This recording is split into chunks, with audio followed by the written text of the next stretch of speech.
Hey guys, it's Darius with RC Universe and a little update on the Sierra 500.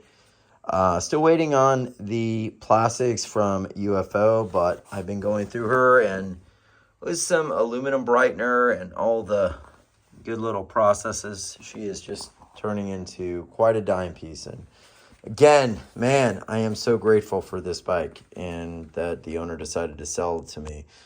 This is a seat cover from my buddy Lynn, who made it, or his people, and Lynn made sure to leave me a ton of material in the front so I could position the CR kind of in the right place. And this was tough. I'll be honest with you. These are difficult to cover. It took me a while, but I believe based on pictures that I got this about right. And, you know, if it's off a bit, well, probably better. Better sometimes to not have everything so perfect that you become an obsessed maniac. But from the pictures of original CRs, that's where that was. And I've seen some seats where it's like right in the middle. And yeah, I could probably move it over a little bit, but I think it looks really good. Anyway, she's coming together really nice. I'm waiting on the lower fork protectors. I'm waiting on the alternative plastics and all that. But basically, the big job today was getting the seat cover on, getting the old one off, and a little bit of, I don't know, just cleaning up and stuff like that. She's coming together really nice. I still have to match this OEM color. I still have to repaint some things. I'm going to be doing some stuff. I decided I'm probably not going to run the frame guards. I'm going to go in and I'm going to basically detail any of these spots. I'll probably go in and repaint the whole subframe, probably. And I know some of the purists are going to say, don't do it. Probably going to do it. We'll see. I may not. I may just go in there and do a little detailing. We'll see. I think, you know, the pros and cons are there. I know the original patina some people love. I also know a nice CR is a nice CR, and you got to enjoy the bikes the way that you enjoy them. So we've got the seat cover on. I think it looks really good. Thanks to Lynn and the folks that helped with this. And yeah, I also think it's a perfect color match to the plastics of that vintage. And very excited about it.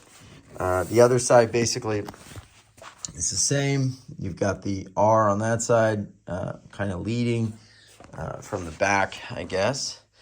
And yeah, not much of an update. I'm just kind of fooling around here. So that's what I'm going to be doing. Next is getting some of the parts in and just kind of working through it.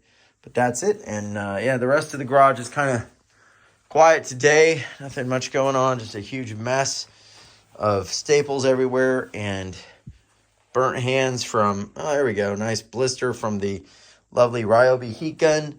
The kicks, it's still cold as ice. Nothing going on there. 200X is all covered up. And the WR is patiently watching and waiting to see what this thing is that I'm working on. She vaguely remembers something like this. And the 440, boy, she just says, bring it on. I want this thing. And of course, the Sleeping Giant, the 550, is obviously not too concerned at all. She remembers walking away from the CRs in the deserts back in the early 90s. So she's pretty much like, you know, it's fine. But who knows, right? Who knows? I can't hold on to any of them. I just get my info from the magazines. But we'll see. It'll be fun to compare them all. I love this bike. I love how it's coming together. Originally, I was not like a huge fan of the last year in terms of just kind of the looks. But boy, does it grow on you. And wait till those freshy plastics come in. It's gonna be killer. I think this is gonna be quite awesome. So yeah, there's just, I mean, I will probably end up one day maybe refinishing these, but I'm going to leave them and just put on the other ones so that I keep them safe. And some other changes are coming, but I am super happy, super stoked. God, what a gorgeous bike. And yes, the pipe's down there. I'll give you all an update on that. I'm probably going to go in and do a little more dent removal on it. I kind of cover a variety of topics in my videos, so I know they're kind of annoying, but or maybe they're just a hodgepodge. You can follow along if you dare. This is the pipe. I mean, it looks pretty good. This was the huge dent I'll throw up a quick picture of the dent for those of you that missed the update before.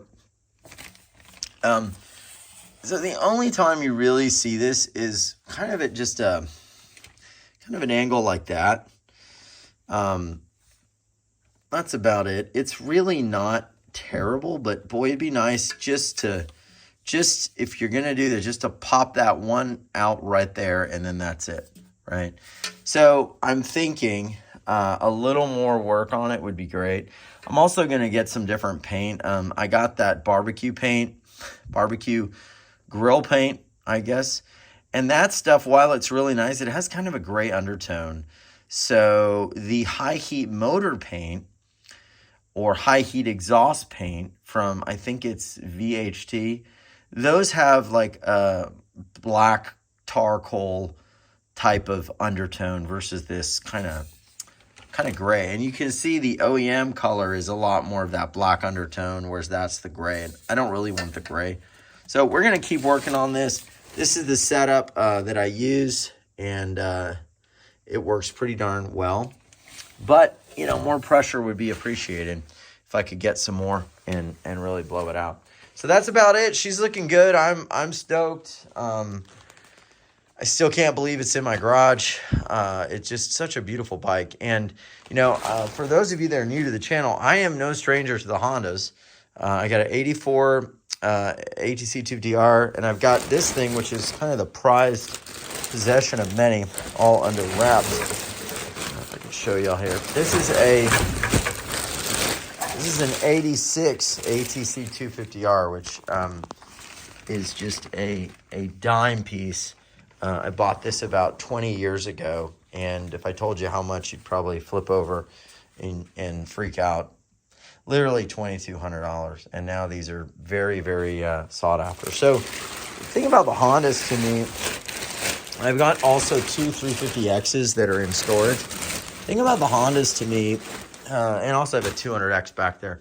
The thing about the Hondas to me is just the quality. I love the bikes, and if I was going to give kind of my ranking on quality, quality and finish. So quality of build, I think Honda and KTM are very similar. Like, they're very well-built bikes. Finish, I always will give to Honda. I would put Honda, KTM at the top. Then I would put Yamaha next as being very close to Honda. Sadly, I'd put Kawasaki kind of at the bottom only because of all the stuff I've dealt with. I could be wrong. But internal things like idler gear, bushings, and different things like that, when you compare how those are made versus the Hondas, I just find that this is a higher quality, more R&D based build. And the Suzuki, I've only got one, the Quadzilla. Well, I have two, actually. I have an LT80 that's back over this way. And I would say they're kind of on par with maybe Yamaha. But y'all let me know. I'm sure I'm ruffling feathers all over the place. But anyway, would you just look at it? Just look at it. Just look at it. Wow. Just look at it.